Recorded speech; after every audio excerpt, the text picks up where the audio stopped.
Hey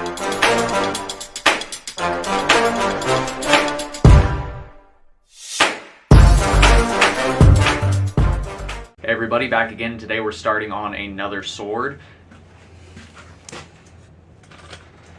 This is a piece of angle steel. This is for concrete construction work. You can see it has these holes in it, and I'm actually going to cut it off on both sides just before those holes. This is a good high carbon tool steel, so I should be able to make a pretty good blade out of it. I've done spark testing, I've done heat treat testing on different segments of this, so I know this is really solid steel for what I'm going to ask it to do. I'm going to go ahead and cut it off real quick, and then we can get to the forge and start doing our shaping and our forging.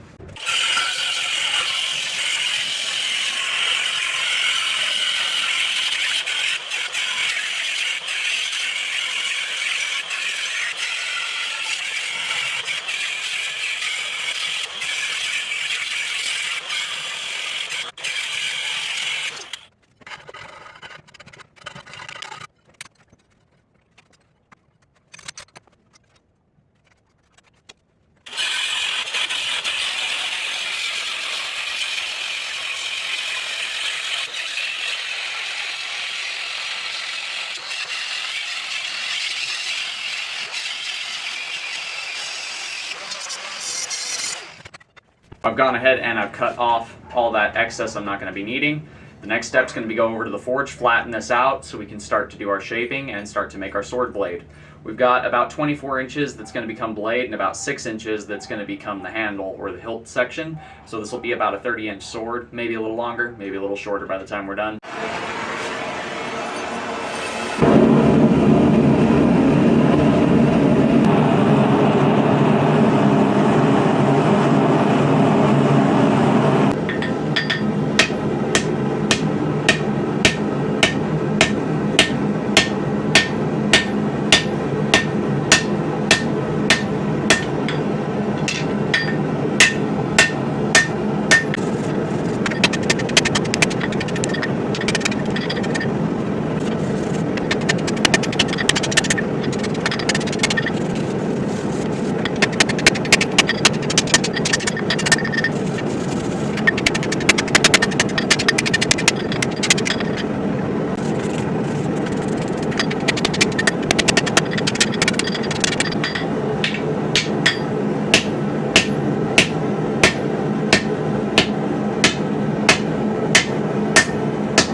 got our blade rough forged.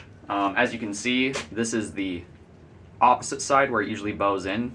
Using that fuller, we were able to knock this out and centralize this ridge. It's going to basically have two fullers and a ridge on this side, and then I'm going to try and imitate that on the other side. I'm going to try and kind of fuller around this ridge, and I'm going to round this ridge out a little bit. It is going to be an asymmetrical blade. It's not going to be the same on both flats, so it'll have more of a unique look to it just because of what it's made out of, but I think that'll add to the appeal of this specific sword. Yesterday I did end up killing my Ryobi grinder. My last one lasted 2 years, this one lasted 4 months, 5 months, something like that, and I let the smoke out of it doing this. So I went and got myself a little Harbor Freight special, the Bauer, got the warranty on it, so if it dies I can go and replace it for $7 or something. But yeah, let's go ahead and get the rough grinding done on this so we can stick it in the vise and start making the guard and pommel for it. This is going to be a 1.5-hand broadsword or longsword or whatever you want to classify this as. It's more of a war sword, broadsword kind of thing. Obviously when I clean up the profile, that tip's going to get real pointy and it's going to get nice and smooth in this transition up here. So let's go ahead, whip out the angle grinder that we just got and start ripping away on some steel. Look, Mo, no hands. I love this American ride. Gotta love this American ride. Gotta love this American ride.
So I've gone ahead and got the rough grinding out of the way on this blade. I actually went ahead and I put the fullers that were on the one side on the other side, so that way we have close to matching ridges. It'll still be asymmetrical in the sense that this will have a square ridge and this will have a diamond, kind of like a medial ridge style ridge, but it will have those double fullers running up the length of this sword blade. This is considerably light for how broad and long it is. It is very thin, so it's going to be a very flexy kind of blade. Even now, it's pretty flexy. So yeah, this is the blade forged out from that piece of structural angle iron, concrete iron, whatever you want to call it, corner irons, I think it's called. But I still have to heat treat this. I still have to forge the guards, the pommel, still have to make the hilt assembly, get the handle all put together. So there's a long way to go on this sword before it's anywhere near done, but that's where I'm going to end it for today. But if you guys like what you're seeing, you know what to do. Do me a favor, do that thing right there. And until next time, God bless. Stay sharp out there. If you're looking for a custom sharp object like what this is going to turn into, check out my Etsy store.